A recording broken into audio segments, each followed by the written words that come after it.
Hey guys, it's Troy here. Another video here today. Couple of things. Let's take care of some business first. Probably the next day or so, I'll be selecting the winner for the DVD set that I had promised you. So it's been about a week. So I've gotten about probably as many comments as I'm going to get. And we'll be giving these away. And I will comment on the video within that video. Below your comment, if you're the winner that we'll choose at random, then you'll have 3 business days to turn around and contact me and give me a proper shipping address. Remember, North America only, and I'll get these out in the mail to you. Something else coming up. Got another forthcoming video.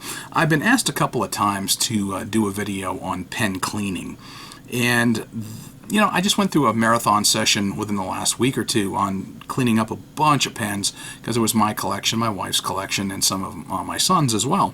Well, we went through Matthew's collection, with the exception of a couple of them, like these two, I think, are maybe the only ones that are out of my collection that I ran across here lately that need to be cleaned.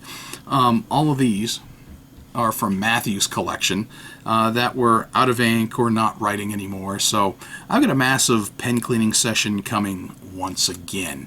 And I might as well go ahead and set up the camera and show you what I do. And I'll show you, this is an old Esterbrook. I'll show you the best way to clean those.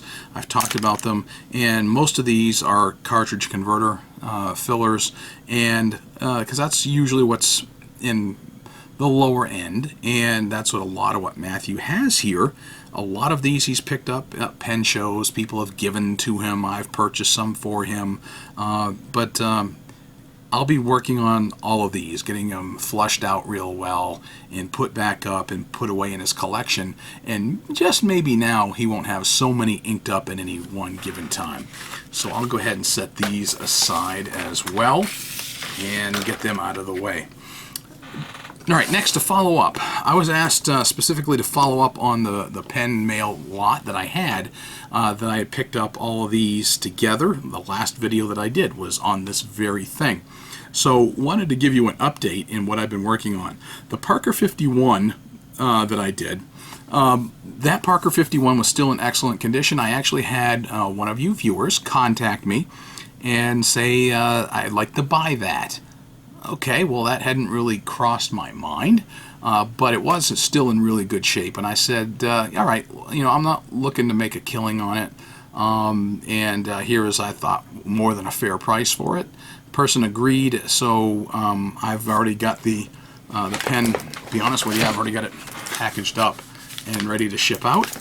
So that will be going out here pretty soon. But I got the pen cleaned up.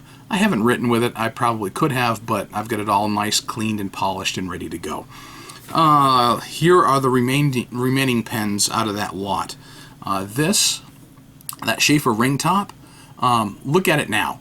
I'll tell you what, go look at the previous video and see the kind of condition that some of these were in. They were right grungy looking, but this Schaefer Ring top, I got it nice and polished on the outside so that jade really looks nice. It's got a nice gloss over it. And that nib now looks really, really good by comparison. I got that nice and clean. I had it nice and shiny. If it looks like there's some ink on it right now, yeah, you're right, there is. So I went ahead and I've already inked this up, and I'll show you what it writes like here. And so this lever filler has been restored back to somewhere near its former glory, and it's actually looking mighty good to me. This one here was the Eversharp. It was the Aerometric filler, and I went ahead and pulled it apart. This cap was really grungy. I was able to nicely clean that up and get that to look nice, and a really nice gloss, nice finish, I think, on the barrel here.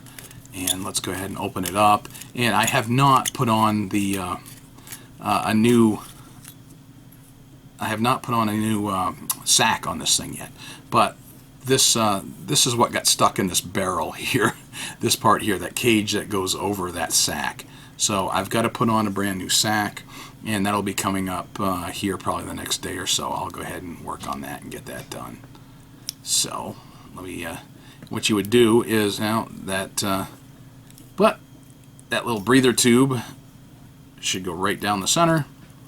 And what you would do is you would squeeze here. on that sack.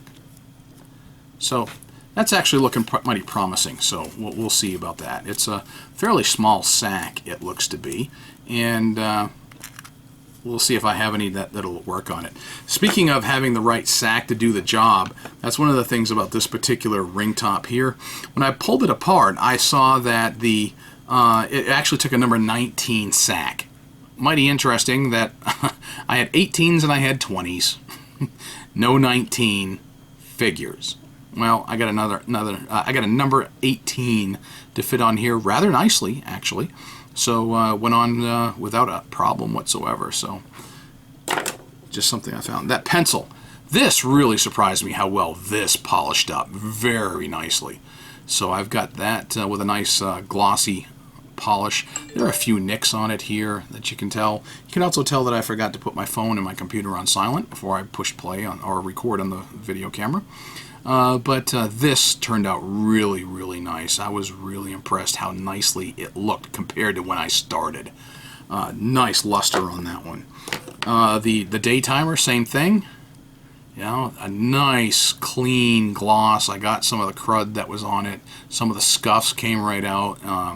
And just really looked nice. And this is a cartridge converter pen. I have not put another cartridge in it. I have not tried writing with it yet. But it really turned out to be a beautiful looking finish on that. And the Waterman Phileas. Good grief, this turned out beautiful. I was really impressed with how that turned out. Very nicely polished up. Gorgeous looking. I mean, I have a soft spot for Waterman Phileas pens. I really do, and this just absolutely turned out beautiful. And you know, not that I wanted to get rid of them, but actually there is one individual I was thinking of that this might make a good addition to somebody's collection. A young lady that I've met at the Pelican Hub a couple of times.